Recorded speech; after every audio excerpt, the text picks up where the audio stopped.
दोस्तों, नमस्ते, प्रणाम, जय श्री राम जी। आप सबके स्वागत करती हूँ दोस्तों अपना यूट्यूब चैनल में। तो आज मैं बहुत ही प्यारा एकदम चटाकेदार सोहर गीत लेकर आई हूँ। आप लोग जरूर सुनिएगा दोस्तों। अच्छा लगेगा तो छोटा सा प्यारा सा कमेंट कर देना और वीडियो को लाइक कर देना। तो बने रहिएगा हमारे इस सोहर गीत को सुनने के लिए दोस्तों। तो चलिए मैं सुनाने जा रही हूँ, शुरू से लेकर अंत तक सुनिएगा एकदम ध्यान से, आप लोग को बहुत अच्छा लगेगा। पहिले ओहिले हम गवाने गईनी पिया मुझावे गईले हो, ए धनिया मोराया महावी जोगिनिया तयामा से बचा के रही हो, ए धनिया मोराया महावी जोगिनिया तयामा से बचा के रही हो।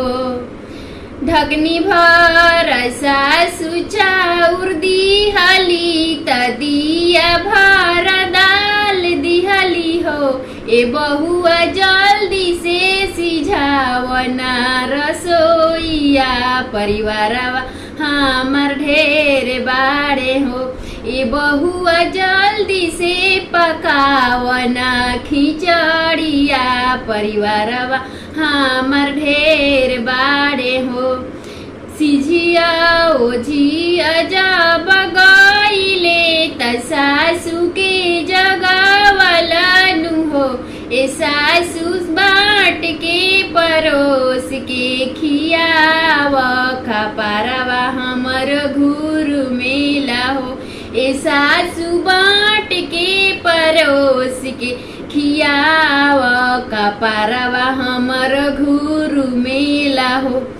कवना हारवा हवा के रे धियावा हवे, चरवा हवा के बहिनिया हवे रे, ए ललन कावना कुपातर के तिरिया बाजे खाड़ ही जवाब देवेले, ए ललन कावना कुपातर के तिरिया बात खाड़ ही जवाब देवेले।